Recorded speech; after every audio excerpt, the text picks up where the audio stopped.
Hello అందరికీ, ఎలా ఉన్నారండి? నేనైతే చాలా బాగున్నాను.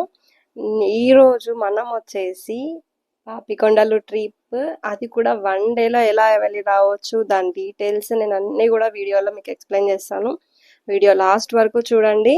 మీకు నచ్చితే ఒక లైక్ కూడా డెఫినెట్గా ఇవ్వండి. అండ్ మన ఛానల్ని ఫస్ట్ టైం ఎవరైనా చూస్తున్న వాళ్ళు ఉంటే డెఫినెట్గా సబ్స్క్రైబ్ చేసుకోండి. పాపికొండలు ఒకటే కాదు, మనం పాపికొండలతో పాటు భద్రాచలం కూడా కవర్ చేసేస్తున్నాము వన్ డేలోనే. అది ఎలా అనేది నేను మీకు చెప్తాను. ఫస్ట్ వచ్చేసి మేము సాటర్డే నైట్ బయలుదేరాము హైదరాబాద్ నుంచి. మేమైతే హైదరాబాద్ నుండి వచ్చాము. హైదరాబాద్లో వచ్చేసి ఎంజీబీఎస్ నుంచి మనకి డైలీ ఆర్టీసీ బస్సెస్ ఉంటాయి, కావాలంటే ప్రైవేట్ బస్సెస్ కూడా ఉంటాయి.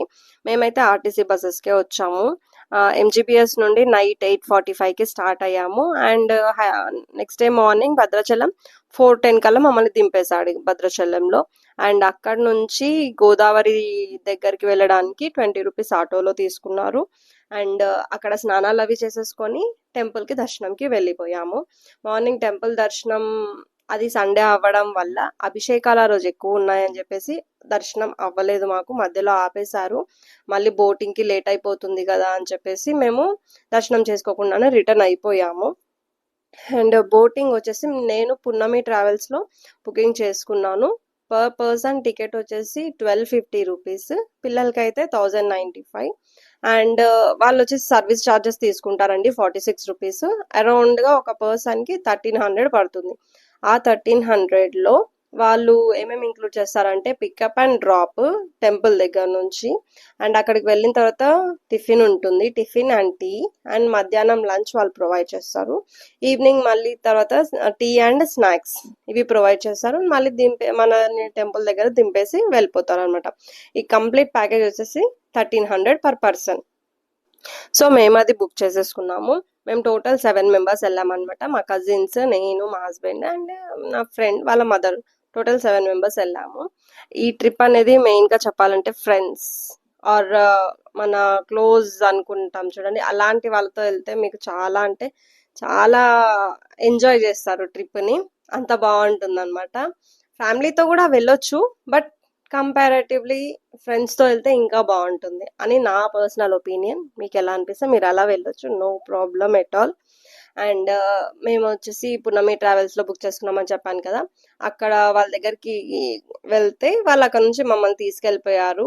అక్కడికి వెళ్ళిన తర్వాత అందరినీ ఒకటే బోట్లో ఎక్కించేస్తారు. అంటే ఈ ట్రావెల్స్లో బుక్ చేసుకున్నాం అలా ఇలా అని ఏమీ ఉండదు, ఎందుకంటే వీళ్ళందరూ like A kind of union లాగే ఉంటారు.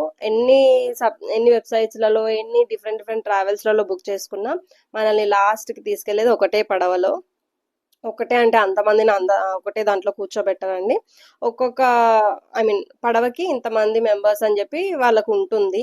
ఆ లిస్ట్ ప్రకారం అంతమంది బట్టి ఎలా ఉన్నారు ఏంటి అనేది వాళ్ళని చూసుకొని వాళ్ళు ఒక ఐడి కార్డ్ అనేది మనకు ప్రొవైడ్ చేస్తారు పడవలో వెళ్ళడానికి.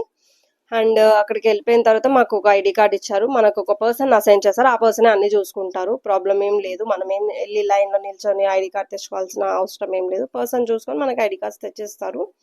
తర్వాత మనం బోటింగ్కి వెళ్ళిపోతాం. 10 o'clock ఎగ్జాక్ట్గా స్టార్ట్ అయిందండి. మాది వచ్చేసి పోచవరం అనమాట.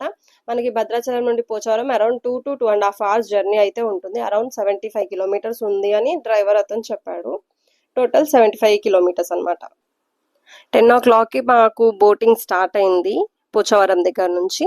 అండ్ అలా స్టార్ట్ చేసిన తర్వాత ఒక గ్రూప్ అయితే వచ్చింది మమ్మల్ని ఎంటర్టైన్ చేయడానికి. అంటే వాళ్ళు వాళ్ళ పర్పస్ కోసమే వచ్చారు, బట్ అది మనకి లాస్ట్ వరకు రివీల్ చేయరు. బట్ ఎంటర్టైన్మెంట్ అయితే బాగుంటుంది, లైక్ పిల్లలతో ప్రతి ఒక్కరితో, అందులో పడవలో ఉన్న ప్రతి ఒక్కరితో ఏదో ఒక యాక్టివిటీ, కైండ్ ఆఫ్ డాన్స్ కానీ మాట్లాడడం కానీ ఏదో ఒకటి వాళ్ళతో చేయిస్తారు. కైండ్ ఆఫ్ కొంచెం ఎంటర్టైన్ గానే అనిపించింది, బాగానే ఉంది వాళ్ళ ఎంటర్టైన్మెంట్. ఒక పాయింట్ వరకు బాగానే ఉంటుంది. బట్ ఏంటి మైనస్ అంటే వాళ్ళు మనల్ని వెళ్ళేటప్పుడు ఏమి ప్లేసెస్ అవి చూడనివ్వరు. అంటే వాళ్ళు మాట్లాడుతూ ఉంటారు, సమ్ యాక్టివిటీస్ చేపిస్తూ ఉంటారు, కాబట్టి మనం ఎక్కువ కాన్సన్ట్రేషన్ అక్కడే పెడతాము, మనం చుట్టూ వాళ్ళని చూడనివ్వరు. బట్ అదొక్కటి కొంచెం తగ్గిస్తే బాగుంటుందేమో అని అనిపించింది, ఎందుకంటే హాఫ్ ఆఫ్ ద డే కంప్లీట్గా వాళ్ళ ప్రోగ్రామ్సే ఉన్నాయి. That's not that much importance, దానికి అంత ఇవ్వాల్సిన అవసరం లేదు. మనం వచ్చింది బోటింగ్ చుట్టూ ఉన్న ప్లేసెస్ చూడడానికి, బట్ అది కాకుండా వాళ్ళ ఎంటర్టైన్మెంట్ వాళ్ళు అది అంటే ఇట్స్ నాట్ కరెక్ట్ అని అనిపించింది కొన్ని ప్లేసెస్లో మాత్రం. అది అలా పక్కన పెట్టేస్తే ప్లేసెస్ అసలు పాపికొండలు చెప్పాలంటే ఎంత బాగుంది తెలుసా. ప్లెజెంట్ వాతావరణం. ఫోన్స్ ఉండవు, ఆ ఫోన్స్ ఉంటాయి బట్ సిగ్నల్స్ ఉండవు. మీరు యూజ్ చేసిన పెద్ద దానివల్ల ఏం లేదు, ఒక ఫొటోస్ దిగడానికి తప్ప దేనికి పనికి రావు. అండ్ ఏమంటారు, ఇలా ఎక్కువ సోషల్ మీడియా దానికి ఎక్కువ ఇన్వాల్వ్మెంట్ అనేది ఉండదు. నేచర్ తో బాగా కనెక్ట్ అయిపోతాము. మనకు ఆ వెదర్ కానీ ఆ వెళ్ళే ప్లేసెస్ కానీ అంతా మంచిగా అనిపిస్తాయి. నాకైతే one of the bucket list లో ఉంది ఇది పాపికొండల ట్రిప్ అనేది. అది ఇప్పటికి తీరింది. నేనైతే చాలా హ్యాపీ, నాతో పాటు మా కజిన్స్ కూడా చాలా హ్యాపీ. మేమందరం ఎప్పటి నుంచో అనుకుంటున్నాం వెళ్ళాలి వెళ్ళాలి అని, బట్ అది ఇలా అయ్యింది. డెఫినెట్ గా లైఫ్ లో ఎక్స్పీరియన్స్ చేయాల్సిన ట్రిప్ అండి. ఆ మూవీలో అన్నట్టు చుట్టూ అందమైన కొండలు, మంచి లాంచి. ఆ లైఫ్ లో ఒక్కసారైనా వెళ్ళాలి నిజంగా అలాంటి ట్రిప్ కి. మనం కూడా కొంచెం మైండ్ అనేది అన్ని డైలీ హడావిడి లైఫ్ నుండి కొంచెం రిలాక్స్ మోడ్ లో డెఫినెట్ గా వెళ్తాము, వెళ్ళాలి కూడా. ఎందుకంటే ఈ సోషల్ లైఫ్ కి అలవాటు పడిపోయి మనం ఏంటి అసలు, మన నేచర్ ఏంటి ఎవ్వరూ పట్టించుకోవట్లేదు. ఏదో ట్రిప్ అంటే వెళ్తున్నామా వస్తున్నామా అన్నట్టుగానే ఉంటున్నారు, కానీ అసలు ఎందుకు వెళ్తున్నాము అన్న పాయింట్ అనేది ఎవరు ఆలోచించట్లేదు. మీ పీస్ ఆఫ్ మైండ్ గురించి కొంచెం రెగ్యులర్ వర్క్స్ నుండి డైవర్ట్ అవ్వడానికి కొంచెం టేక్ యువర్ ఓన్ స్పేస్ అది తీసుకోవాలి అని చాలా మంది అనుకోవట్లేదు. అది తీసుకుంటే ఎలాంటి ప్రయోజనాలు ఉంటాయి అది కూడా జనాలకు తెలియట్లేదు. Just take your time and at least 2-3 months కైనా ఒక ట్రిప్ మీకు మీరు ప్రశాంతంగా ఉండడానికి వెళ్ళండి, వితౌట్ యూజింగ్ మొబైల్స్ అనేది ఎంత తక్కువ యూజ్ చేస్తే అంత మంచిది. అలాంటి టైంలో మీరు వెళ్ళేదే మీ పీస్ ఆఫ్ మైండ్ కోసం. అక్కడ కూడా మొబైల్స్ యూజ్ చేస్తూ కూర్చుంటే వెళ్ళి యూజ్ ఏంటి, అదేదో ఇంట్లో ఉండే చూసుకోవచ్చు కదా. అలా ఉంటుందన్నమాట. అండ్ కమింగ్ టు పాపికొండల ట్రిప్, మనల్ని అక్కడ అది కాకుండా పాపికొండల నుంచి తీసుకెళ్తాడు. దానికి ముందు ఒక ఊరు వస్తుంది, పేరంటాలపల్లి. ఇంకొక 4-5 విలేజెస్ ఉన్నాయి. పేరంటాలపల్లి అదొకటి నాకు బాగా గుర్తుంది. అక్కడికి వెళ్ళిపోయిన తర్వాత అక్కడ ఒక శివుడి టెంపుల్ ఉంటుంది. అక్కడికి వెళ్ళాలి అని చెప్పేసి చెప్తారు వాళ్ళు బోట్ లో ఉన్నప్పుడే. అక్కడ ఏంటంటే నో హిందూ, నో ముస్లిం, నో క్రిస్టియన్, ఎలాంటి వారు అదేముండదు. అండ్ నో బొట్టు, ఐ మీన్ బొట్టు కూడా అక్కడ మనకి పెట్టుకోవాలి కంపల్సరీ అని ఏం లేదు. ఎవరైనా టెంపుల్ కి వెళ్ళొచ్చు. అలాంటి జాతి మత భేదాలు అనేవి లేవు. చాలా పీస్ఫుల్ గా ఉంటుంది. నో ఫొటోస్, అండ్ అక్కడికి వెళ్ళిన తర్వాత ఫొటోస్ తీసుకోకూడదు టెంపుల్ దగ్గర. టెంపుల్ బయట అంటే తీసుకోవచ్చు కానీ టెంపుల్ లోపల మాత్రం నో కెమెరాస్ అలౌడ్. ఒకవేళ మనం ఫోన్ తీసామంటే వాళ్ళు ఫోన్ లో ఆగేసుకుంటున్నారు. అలా ఉందన్నమాట సిచ్యువేషన్ అక్కడ. బట్ అది కూడా ఒక మంచి కైండ్ ఆఫ్ ఏమంటారు, ఎంజాయ్ చేయగలిగే ప్లేస్. లైక్ పీస్ఫుల్ గా ఉంటుంది, ఎలాంటి డిస్ట్రాక్షన్స్ ఉండవు. అండ్ అక్కడ లోకల్ గా ఉన్న వాళ్ళ ఆర్ట్స్ కూడా వాళ్ళు ప్రజెంట్ చేస్తారు. మీకు కావాలంటే మీరు కొనుక్కోవచ్చు. కైండ్ ఆఫ్ డెకరేషన్ ఐటమ్స్ అని అలా చాలా ఉన్నాయి, మీకు కావాలంటే మీరు కొనుక్కోవచ్చు కూడా. అది చూసేసుకున్న తర్వాత మళ్ళీ బోట్లోకి వచ్చేసాము. అది చూసుకుని వచ్చిన తర్వాత వాళ్ళు లంచ్ ప్రొవైడ్ చేశారు. Normal bagara rice, white rice, పప్పు, వెజ్, ఆల్మోస్ట్ వెజ్లో అన్ని కైండ్, పప్పు, కర్రీ, సాంబార్, పెరుగు, స్వీట్ అన్ని ప్రొవైడ్ చేస్తున్నారు.